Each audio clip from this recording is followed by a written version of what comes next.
Graças e paz, igreja. Boa noite a todos. Sempre é um grande privilégio poder ministrar a igreja.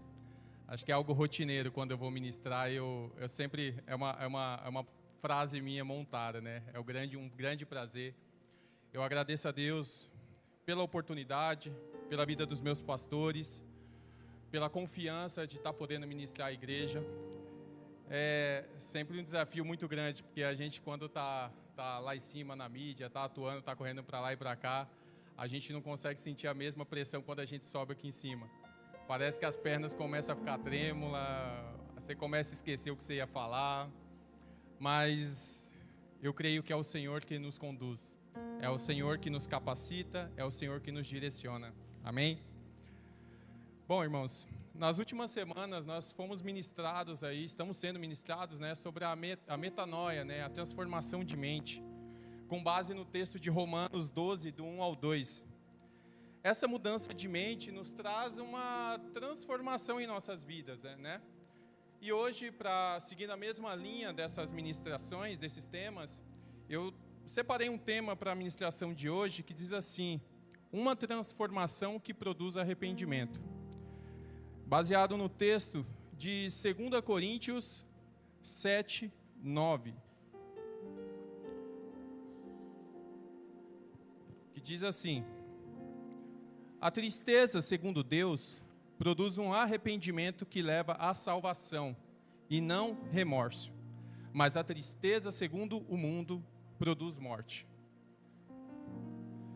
Eu sei que o pastor já orou, mas eu sempre tenho o costume de orar pela palavra. Que nesse momento, irmãos, vocês possam colocar a mão no seu coração. Feche os olhos, se sentir mais à vontade. E declare ao Senhor que nesse momento não tenha distrações. Pai, peço ao Senhor, ó Pai, que nesse momento não tenha distrações. Me guie durante essa ministração, ó Pai. Que não seja eu falando, mas sim o Senhor falando através de mim, ó Pai. Me use como ferramenta do Teu Evangelho, Senhor, para ministrar os corações e as mentes de cada discípulo, de cada um aqui presente, ó Pai. Que o Senhor tire todas as distrações, ó Pai. Não permita que o inimigo roube as mentes, ó Pai. Que essa palavra seja como uma flecha na mão do arqueiro, ó Pai. Que ela seja atirada, lançada, Pai, a uma distância, ó Pai. Que muitos, a partir de hoje, ó Pai, terão uma transformação de mente, terão um renovo em suas vidas, ó Pai. Que seja como um refrigério em suas vidas. Em nome do Senhor Jesus. Amém e amém. Eu quero começar minha ministração, irmãos, contando um pouco sobre o que aconteceu nessa última semana, né? Nessa última semana, lá onde eu moro, nos deparei numa cena, numa situação muito, muito desagradável, né? Uma menina, acredito eu ali, pelo que eu fiquei sabendo, tem mais ou menos entre 16 a 19 anos. Ela estava no 21º andar do condomínio, com as pernas para fora, querendo pular. E durante esse tempo que ela ficou ali, todo mundo com aquela tensão, né? A moça ali sentada ali, querendo pular. Teve os bombeiros tentando negociar. Eu sei que foi mais ou menos umas 3 horas ali de negociações. Negociações assim, de tentar convencer ela a sair dali.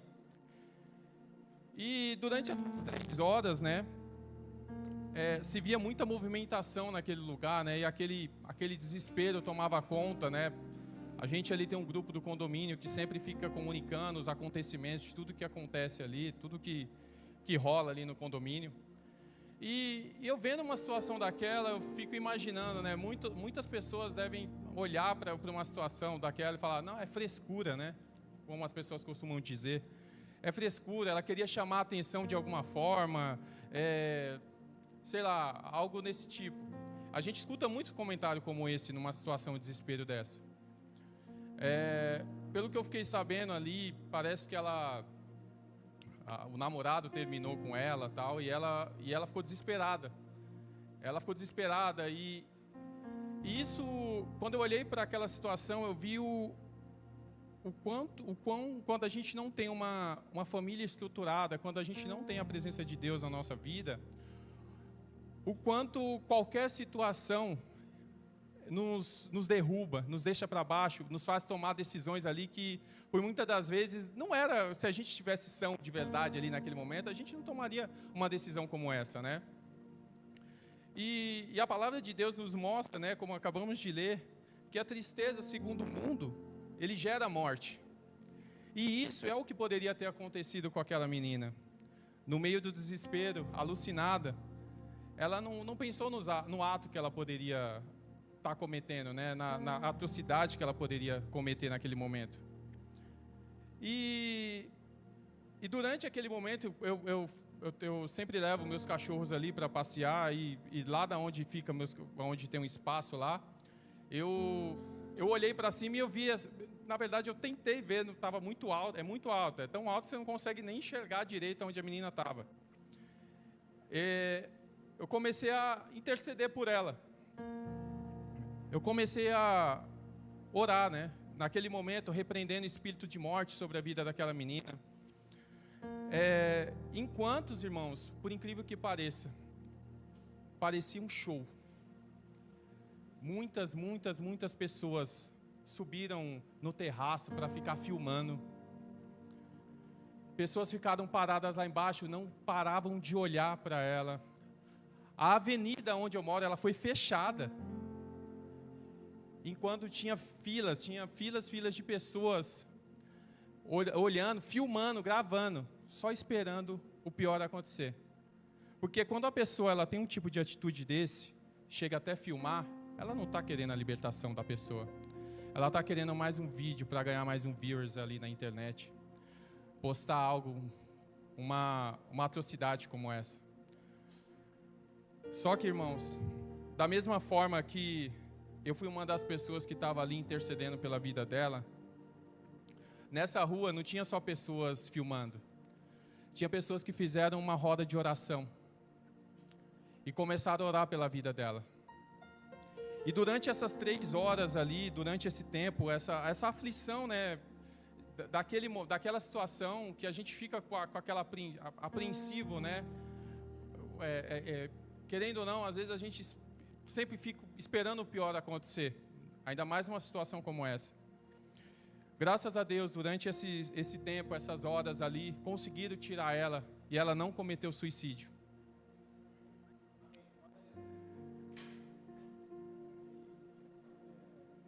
E enquanto eu buscava uma direção para poder trazer uma palavra essa noite, eu a pergunta, né?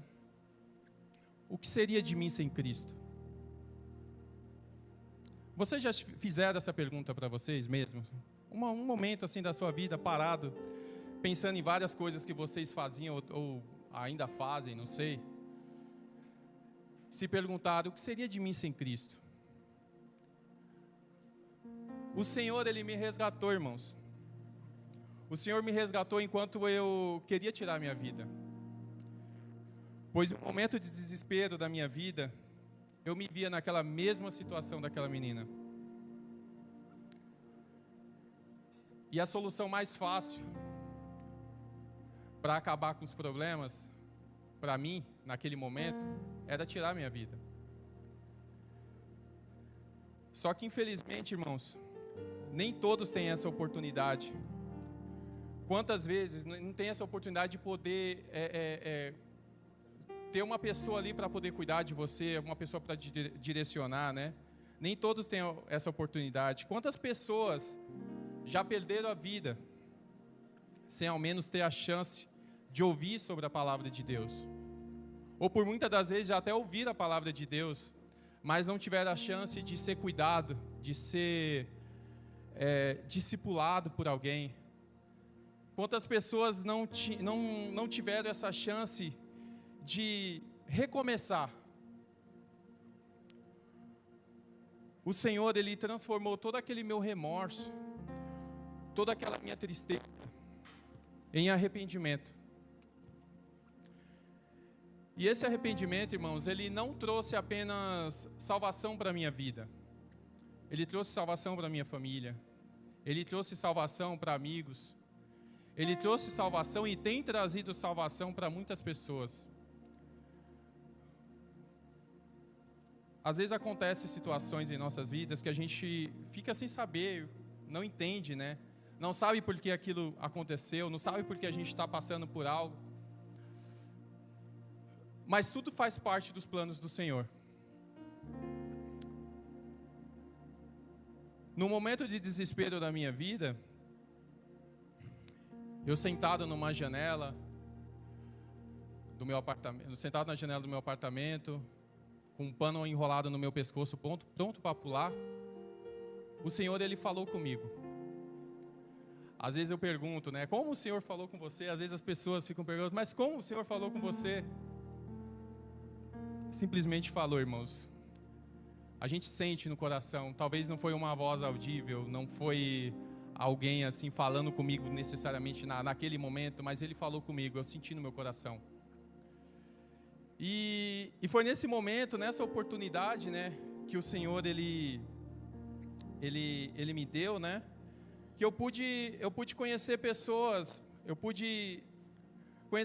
que conseguiu me direcionar, né, não permitiu que aquilo acontecesse na minha vida.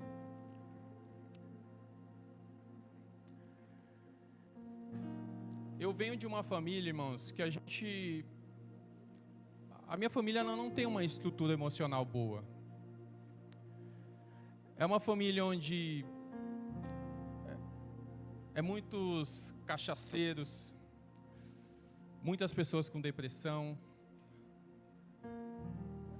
pessoas necessitadas de atenção, mas não aquela atenção verdadeira que você tem de um amigo ali que você pode contar de verdade. Mas uma atenção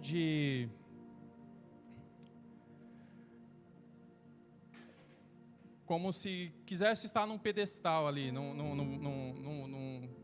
o seu centro das atenções. E como eu nunca tive esse suporte, uma família bem estruturada, eu era uma pessoa que eu agia de qualquer forma na minha vida. Eu não tinha princípios, vivia numa vida desregrada. Eu não tinha. Só que o Senhor, Ele me ligou a pessoas que me ajudaram nesse processo.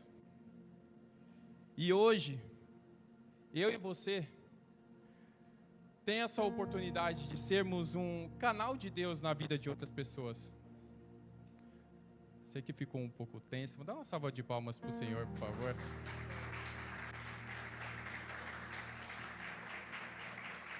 Amém. Tudo é por Ele, para Ele são todas as coisas, irmãos. E como reconhecer assim um arrependimento genuíno, né? E qual direção seguir quando a dúvida ela se apresenta na nossa vida? E aqui quando eu falo a dúvida se apresenta, irmãos, eu estou falando em todas as áreas. Seja na nossa vida espiritual, no trabalho, na escola, decisões importantes que a gente precisa tomar. Como a gente pode... Que caminho a gente pode seguir, né? Eu separei 2 pontos só para nos ajudar. Não que seja uma regra, mas seja algo que pode nos auxiliar, né, nas tomadas de decisão. Primeiro ponto. Não podemos deixar que a culpa nos leve a tomar decisões erradas. Em Mateus 27, do 3 ao 5, diz assim. Enquanto os irmãos abrem a Bíblia, deixa eu tomar uma água.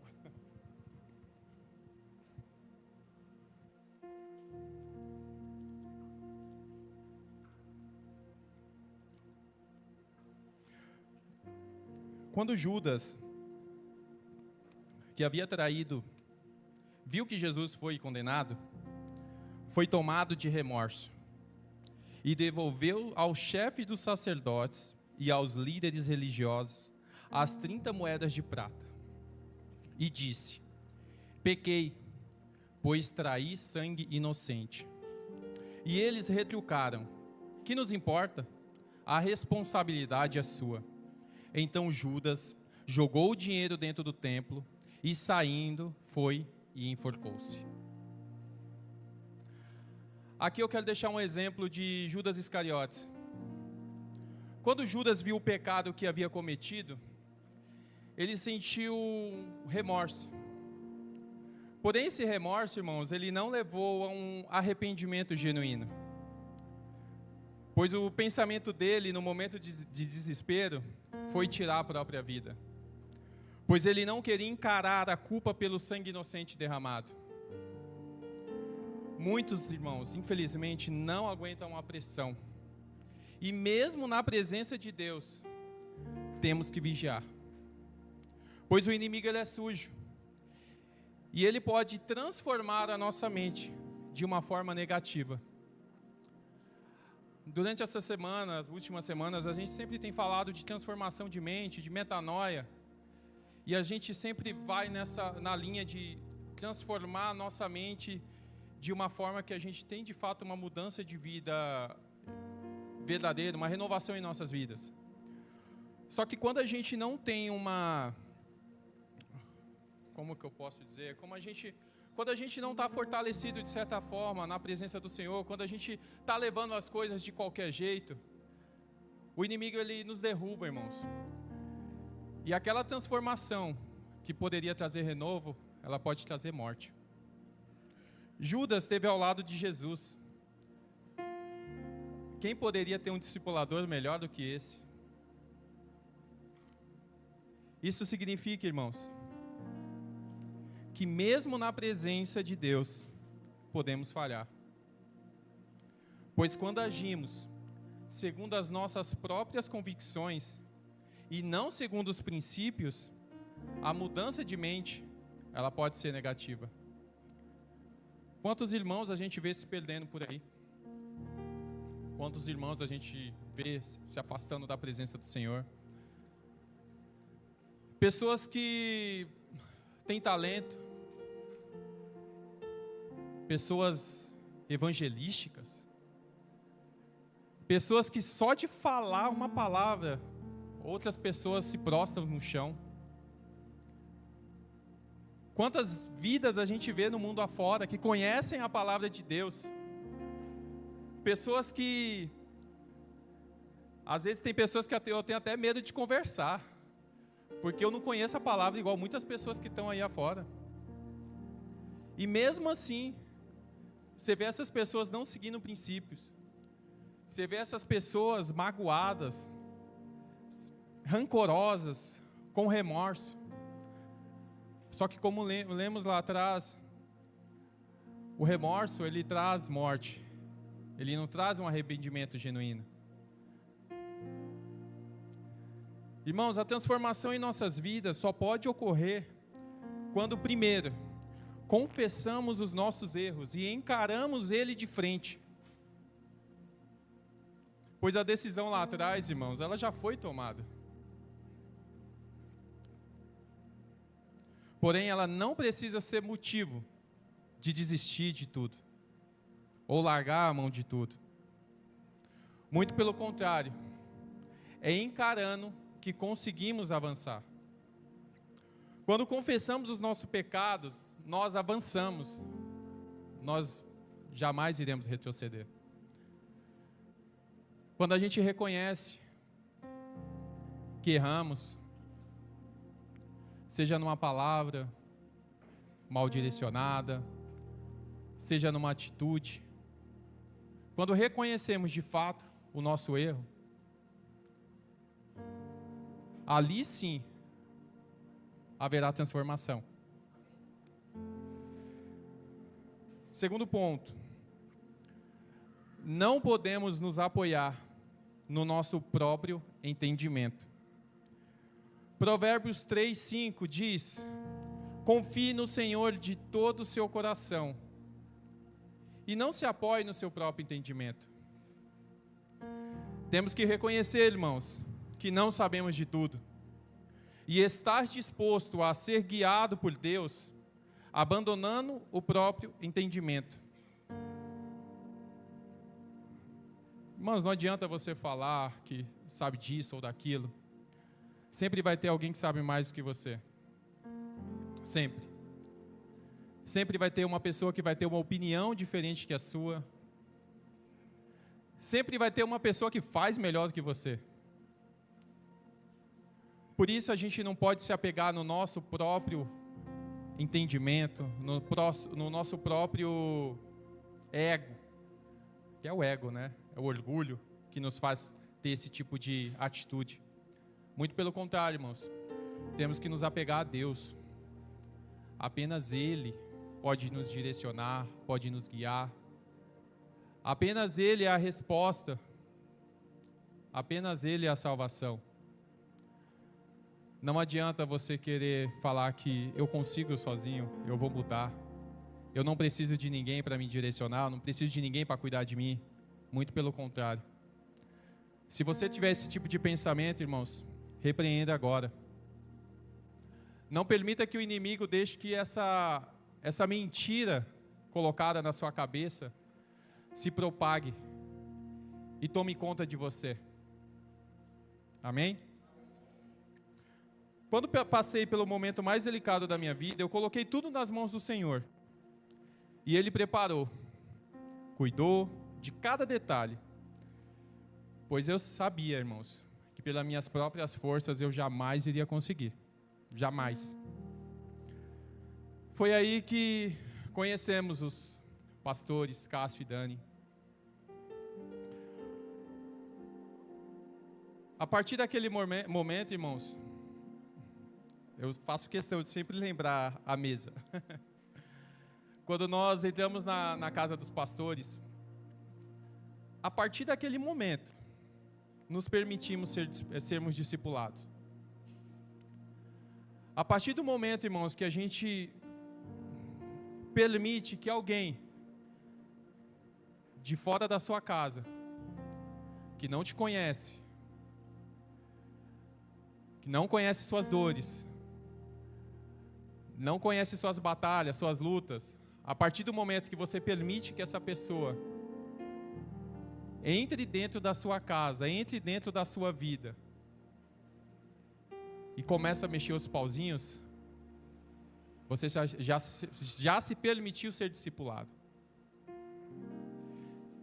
Isso foi a virada de chave na minha vida. Pois antes eu agia por mim. Hoje eu tenho uma pessoa que eu posso compartilhar as coisas da minha vida, as minhas decisões importantes, seja ela qual for. Eu tenho pessoas na minha vida, sou grato a Deus pela vida dos pastores na minha vida. E eu não digo só no âmbito ministerial. Hoje minha vida financeira está melhor, porque ouvimos muito a direção da pastora, do pastor. Pastora que é mais a pastora ali, porque é melhor nessa parte. Hoje estamos com uma vida melhor financeira, irmãos, porque ouvimos. Lá atrás, se a gente não tivesse ouvido, não tivesse tido aquela decisão de largar a mão de muita coisa que a gente vivia, luxos que a gente tinha, hoje a gente não estaria com uma vida financeira mais estável. E uma das decisões, inclusive, foi o curso de alianças, né? Foi a primeira coisa que o pastor e a pastora nos direcionou ali, naquela mesa. E foi o ponto de partida para uma mudança radical na nossa vida. Principalmente na minha vida. Pois naquele momento já não era meu pastor me direcionando. Ele me direcionou para uma outra pessoa, também capacitada, para me direcionar. Foi quando a gente participou do curso de aliança, onde o pastor Luiz Fernando e a pastora Hermínia, que ministraram aqui no Seminário de Geração Ovelha, eles puderam ali também, através do conhecimento de tudo aquilo que eles estudam também, eles puderam nos direcionar, cuidar do nosso casamento. E isso, irmãos, foi tudo graças primeiro a Deus, claro,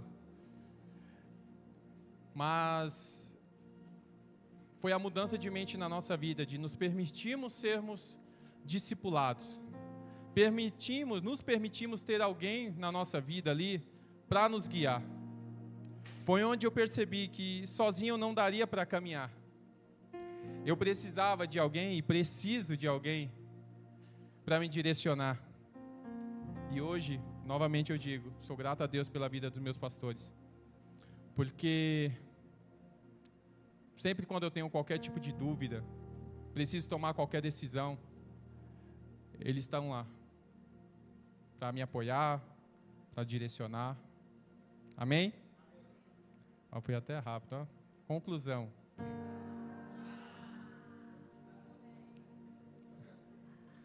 Bom, quando a gente vai lá antes, olha, você sabe que o pessoal pega gosto, né?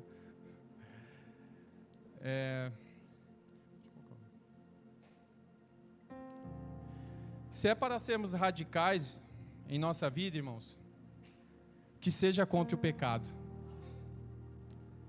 Essa é uma frase que eu escutei no congresso de homens que nós fomos. Fui com o pastor Marcelo, com o Gui. Se é para sermos radicais, que seja contra o pecado. Não seja radical querendo mudar de vida, achando que ninguém dá atenção para mim. Dessa forma não vai dar certo, eu vou desistir de tudo. Não, irmãos.